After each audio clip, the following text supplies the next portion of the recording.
புரட்சித் தலைவர் எம்ஜிஆர் அவர்களை பற்றி கவிஞர் வைரமுத்து அவர்கள் கூறியதை தற்பொழுது காண்போம்.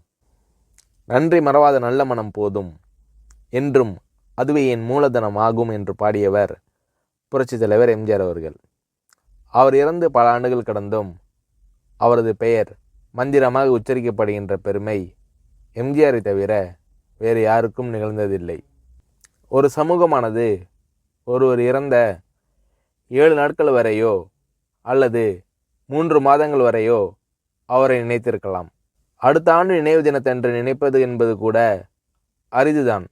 ஆனால் ஒரு மனிதன் மறைந்து பல ஆண்டுகள் கடந்தும் அதே உணர்ச்சியோடும் எழுச்சியோடும் அவரது பெயர் திகழ்கிறது என்றால் இந்த சமூகம் கற்றுக்கொள்வதற்கு எம்ஜிஆரிடம் ஏதோ இருக்கிறது.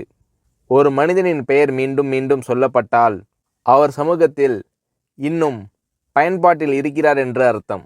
பயன்படாத ஒன்றை சமூகம் தன் தோளில் சுமக்காது. பயன்படாத ஒன்றுக்கு மகுடம் சூட்டாது.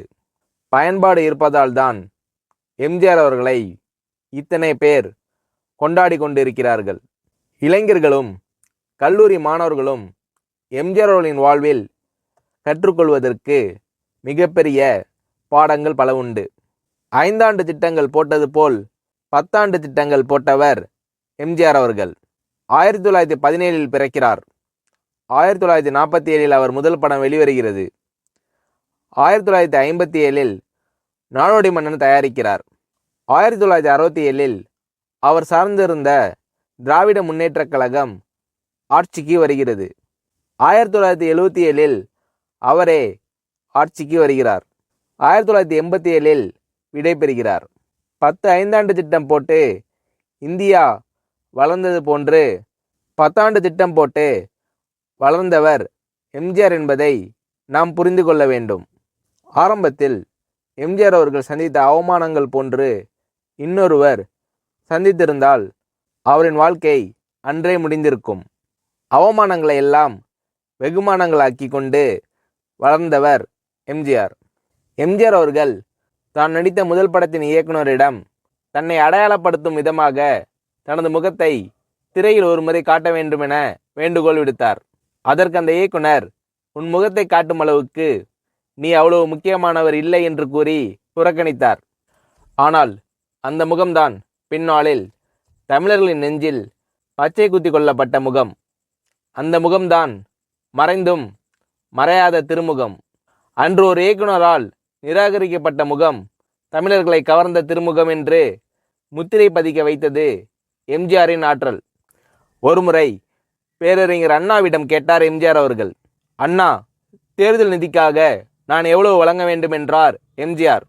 அதற்கு அண்ணா அவர்கள், நிதி எல்லாம் வேண்டாம், உன் தங்க முகத்தை ஒருமுறை தமிழனுக்கு காட்டிவிட்டு வா, அது போதும் எனக்கு, நிதியை விட அது பெரிது என்று கூறினார் அண்ணா அவர்கள்.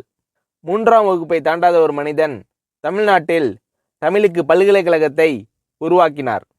உலக அளவில் தமிழர்கள் பொறியியல் வல்லுநர்களாக திகழ்கிறார்கள் என்றால் எம்ஜிஆர் அவர்கள் உருவாக்கிய கல்வி திட்டம்தான் என்பதை நாம் ஒருபோதும் மறந்துவிடக்கூடாது. நாடோடி மன்னன் படத்தை நான் 7 வயதில் பார்த்தேன். இன்று வரை பார்த்து கொண்டிருக்கிறேன். 7 வயதில் என் மனதில் என்னென்ன ஆச்சரியங்களை உண்டாக்கியதோ, எந்தெந்த இடத்தில் அவர் தமிழும் அவர் முகமும் என்னை கவர்ந்ததோ, என் 65வது வயதிலும் அதே எழுச்சிதான் என்னுள் எழுகிறது. இது எம்ஜிஆர் படங்களுக்கு மட்டுமே உள்ள சிறப்பு என்று நான் நினைக்கிறேன். மற்றொரு விஷயம், சிறுவயதில் சாப்பிட்டாயா என கேட்பதற்கு யாரும் இல்லாத அவலை நிலையை கடந்து வந்தவர் எம்ஜிஆர். அதனால்தான் தன்னை சந்திக்க வரும் அனைவரிடத்திலும் அவர் கேட்கும் முதல் கேள்வி சாப்பிட்டீர்களா என்பதுதான். அது மட்டுமல்ல, மதிய உணவு திட்டத்தை முழுமைப்படுத்தியவர் எம்ஜிஆர். அவரின் புகழ் ஒருபோதும் மறையாது. ஏனென்றால் அவரால் பயன்பெற்றவர்கள் இன்னும் இருக்கிறார்கள். அவரால் பயன்பெறப் போகிறவர்களும் இன்னும் இருக்கிறார்கள். 1987 எம்ஜிஆர் அவர்கள் மறைந்தபோது ராஜாஜி அரங்கில் இரங்கல் கூட்டம் நடந்தது. திரையுலகம் சார்பில் நடந்த அந்த கூட்டத்தில் என்னை பேச அழைத்தார்கள். அப்போது நான் பேசிய வாசகங்கள் இப்போதும் பொருந்துகிறது. இரங்கல் கூட்டத்தில் பேச எனக்கு உரிமை இருக்கிறது. ஏனென்றால் எம்ஜிஆர் அவர்களின் திருவுடல் சந்தன பேழையில் இறக்கப்பட்ட போது அந்த சந்தன பேழையின் மீது மண் தள்ளிய சிலரில் நானும் ஒருவன். சென்னைக்கு வந்ததில் இவ்வளோ பெரிய பேரு எனக்கு கிட்டியதா என்று நான் கலங்கி பெருமைப்பட்டேன். அந்த கூட்டத்தில் ஒரே ஒரு சூரியன்தான், ஒரே ஒரு சந்திரன்தான், அதேபோல் ஒரே ஒரு எம்ஜிஆர் தான், அவருக்கு ஈடு இணை எதுவும் கிடையாது என்று சொன்னேன். 1980 தான் நான் பாட்டெழுத வந்தேன். அந்த சமயம் எம்ஜிஆர் அவர்கள் தமிழகத்தின் முதலமைச்சராகிவிட்டார். அதனால் எம்ஜிஆர் அவர்களின் திரைப்படங்களில் பாடல்கள் எழுதக்கூடிய வாய்ப்பு எனக்கு கிடைக்கவில்லை. அவருக்காக நான் எழுதிய பாடல் அவருக்கான இரங்கல் பாடல்தான். அந்த பாடலில் பூமியை தோண்டிதானே தங்கத்தை எடுப்பார்கள், ஆனால் இன்று அந்த பூமியை தோண்டி ஒரு தங்கத்தை புதைக்கிறோமே என்று எழுதினேன். அதன் பிறகு கிழக்கு ஆப்பிரிக்காவில் ராஜு என்ற படத்தில் எம்ஜிஆருக்காக இல்லாமல் எம்ஜிஆர் அவர்களை பற்றி பாடல் எழுத வேண்டுமென கேட்டுக்கொண்டார் வெல்லிஸ் வேந்தர் கணேஷ்.